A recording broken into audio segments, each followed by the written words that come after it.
C'est sans doute la recette la plus typique de la cuisine espagnole. La paella, un plat qui se partage entre amis, qui sent bon l'été et se savoure jusqu'au dernier grain de riz. La paella doit se manger directement dans le plat, pas dans une petite assiette. Et au moins une fois par semaine. Ça fait vraiment partie de notre identité, dans tout le pays. On fait des bonnes paellas un peu partout. Mais si tu veux vraiment en manger une excellente, tu dois venir ici à Valence. Car il est bien ici le berceau de la paella.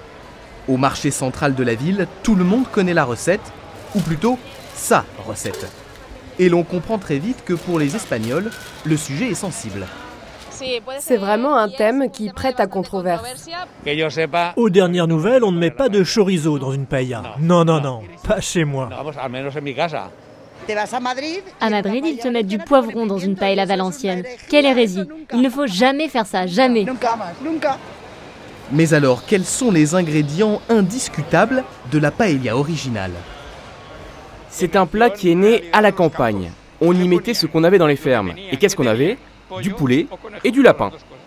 Pour mettre tout le monde d'accord, rendez-vous avec une Valencienne pur jus. Dans la famille d'Eva, on se transmet la recette depuis des générations. Elle va nous aider à sélectionner les meilleurs produits. Ici, c'est un marché authentique, avec une clientèle d'habitués. Et elle nous fait gagner du temps. Dans la véritable paella valencienne, contrairement à une idée reçue, pas de fruits de mer, nous commençons directement par la viande. Nous, on n'aime pas mélanger le poisson et les coquillages avec le poulet et le lapin. La paella mixte, c'est juste interdit. Nous avons besoin d'un autre ingrédient.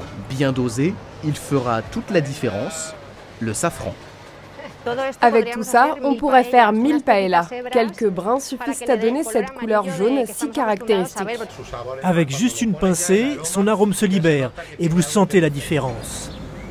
Direction maintenant l'un des plus célèbres restaurants de Valence. Pour mélanger tous ces produits, nous allons nous en remettre à l'une des plus grandes expertes en paella. Ici, nous avons la Coupe du Monde de la Paella 2020.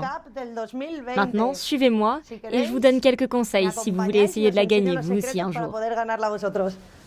Championne des fourneaux, Chabé peut jongler entre 15 paellas en même temps.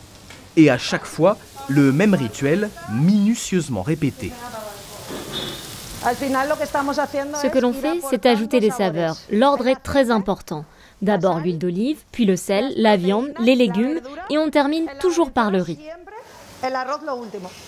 Comptez 16 à 20 minutes pour la cuisson du riz, qu'il faut répartir uniformément dans le plat. Et pour cela, notre chef a un petit secret.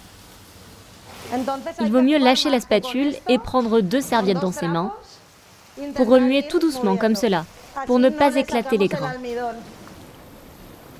Un riz bien particulier, le bomba, cultivé à quelques pas d'ici, dans la zone marécageuse de l'Albufera. On a un proverbe ici qui dit « Si tu veux du poisson, il faut accepter de se mouiller les fesses ». Pour le riz, c'est un peu pareil. Dans la famille de Miguel, on sème ici de père en fils. Son entreprise produit chaque année 2000 tonnes de riz et la plupart de ces grains termineront en paella. Pour faire une bonne paella, tout commence avec un bon riz. Et celui-ci absorbe totalement les saveurs. Et en même temps, les grains ne collent pas, ils ne se transforment pas en pâte. Les Valenciens sont tellement fiers de leur paella qu'ils ont demandé à ce qu'elle soit reconnue patrimoine immatériel de l'humanité, dans sa recette originale, bien entendu.